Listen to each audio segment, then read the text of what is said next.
నమస్తే. ఆంధ్రప్రదేశ్ రాజకీయాల్లో అరుదైన విజయం. కూటమి ప్రభుత్వం అధికారంలోకి వచ్చింది. ప్రత్యర్థి వైసీపీ పార్టీ కేవలం 11 ఎమ్మెల్యే సీట్లకే పరిమితమైంది. ఇంత భారీ మెజార్టీతో గెలిచిన ప్రభుత్వం మీద ప్రజల్లో ఉండాల్సిన ఉత్సాహం, జోష్ ఈరోజు కూటమి ఎమ్మెల్యేల్లోనూ లేదు, మంత్రుల్లోనూ లేదు. ఇక్కడే మొదలవుతుంది అసలు ప్రశ్న. ఇంత పెద్ద విజయాన్ని సాధించిన తర్వాత కూడా అధికార పక్షాన్ని ఎందుకు అసంతృప్తి ఆవహిస్తుంది? ఎందుకని ఎమ్మెల్యేలు, మంత్రులు మాకు మర్యాద లేదు, మేము చెప్పే పనులు జరగడం లేదు అని లోపల మొదలుపడుతున్నారు. రాష్ట్ర రాజకీయాల్లో ఇప్పుడు ఒక మాట బాగా వినిపిస్తుంది. చంద్రబాబు డమ్మీ అయ్యారు, అంతా లోకేష్ బాబే చూసుకుంటున్నారు అని. ఇది ప్రత్యర్థుల ఆరోపణ కాదు, ఇది అధికార పార్టీ లోపల నుంచి వస్తున్న గుసగుస.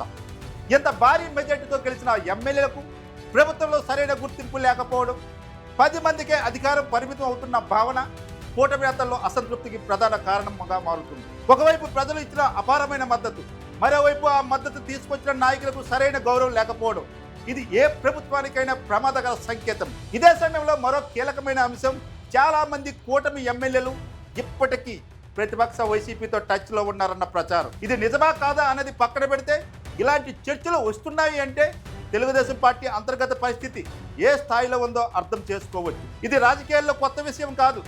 అయితే ఆదిలోనే ఈ అసంతృప్తిని పట్టించుకోకపోతే అదే అసంతృప్తి రేపటి రాజకీయ విపత్తుకు బీజం అవుతుంది.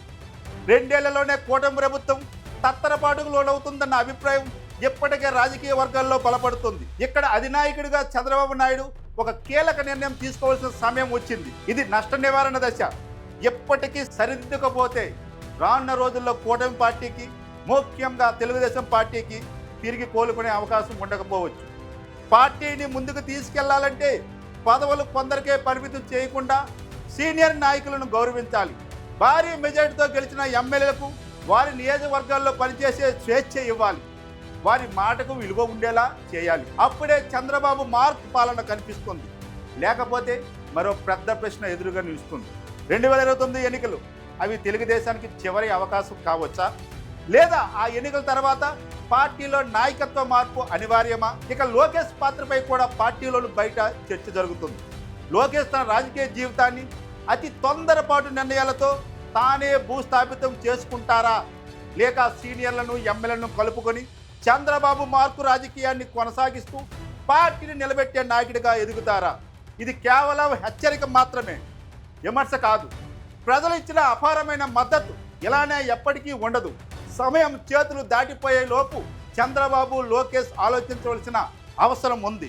ఎందుకంటే రాజకీయాల్లో విజయం కంటే ఆ విజయాన్ని నిలబెట్టుకోవడమే అసలు పరీక్ష.